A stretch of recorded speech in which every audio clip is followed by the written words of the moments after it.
ధనుస్సు రాశి వాళ్లకు ఈ వారం అవకాశాలను చక్కగా వినియోగించుకుంటారు, అందుకోగలుగుతారు. పతాక స్థాయిలో మీ యొక్క సంతోషాలు, లాభాలు కూడా ఉండబోతున్నాయి. ఈ వారం కష్టపడి పని చేయగలుగుతారు. చక్కగా చేపట్టిన పనులు వివిధ రూపాల్లో ప్రయోజనాలతో పూర్తి చేయగలుగుతారు. వ్యాపార విస్తరణకు ఈ వారం మీరు రూపొందించుకున్న ప్రణాళికలన్నీ కూడా విజయవంతం అవుతాయి. షేర్ మార్కెట్ రంగంలో కొన్ని జాగ్రత్తలు తీసుకోవాలి. ఉద్యోగంలో వివిధ రూపాల్లో మీకున్నటువంటి నైపుణ్యము, ప్రతిభ కారణం చేత మంచి గుర్తింపులు, అవార్డులు, పదోన్నతులు సాధించుకునే అవకాశాలు కనిపిస్తున్నాయి. ఆర్థిక స్థితిగతులు ఈ వారం బలంగా ఉండేందుకు, బలంగా సాధించుకునేందుకు మీరు అన్ని విధాలుగా కష్టపడుతూ ఉంటారు.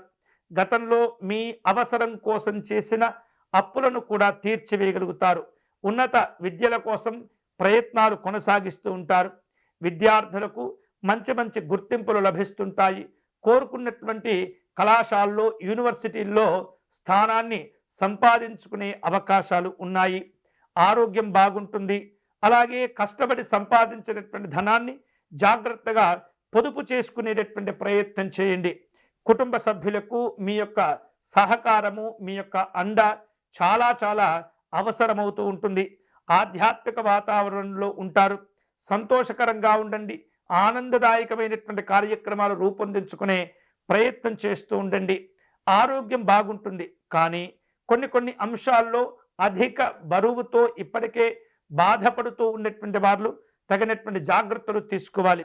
శరీరంలో పేరుకొని పోయినటువంటి మాలిన్యాలను బయటకు పంపించేందుకు తగినటువంటి వ్యాయామములు చేయటం అనేది చాలా చాలా మంచిది. అనవసరమైనటువంటి ఖర్చులకు మీరు దూరంగా ఉండాలి. లాభసాటితో కూడుకున్న కార్యక్రమాలకు మాత్రమే మీరు అంగీకారం తెలిపేటటువంటి ప్రయత్నం చేయండి. విదేశీ వ్యవహారాలు, పర్యటనలు ఈ వారం సంపూర్ణమైనటువంటి శుభ ఫలితాలను కలుగచేస్తుంటాయి.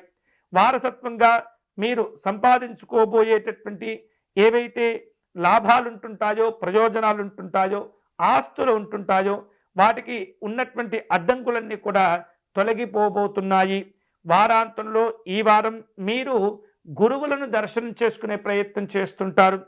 ఆధ్యాత్మిక వాతావరణంలో గడిపే ప్రయత్నాలు చేస్తుంటారు. అందివచ్చినటువంటి అవకాశాలతో కూడిన రాజకీయ పదవులను కూడా స్వీకరించే అవకాశాలు ఉండబోతున్నాయి. ఈ వారం ధనుస్సు రాశి వారు మరిన్ని శుభ ఫలితాలను పొందేందుకై మహాగణపతి స్వామి వారిని పూజించాలి. గణపతి స్వామి వారి అష్టకాన్ని స్మరణ చేసుకుంటూ ఉండాలి. నామాలను పారాయణం చేస్తూ ఉండాలి. అలాగే గరికను సేకరించి స్వామివారికి అర్చన నిర్వహించండి. అన్ని రకాల అడ్డంకులు తొలగిపోయి ఆనందకరమైనటువంటి జీవనాన్ని పొందవచ్చు.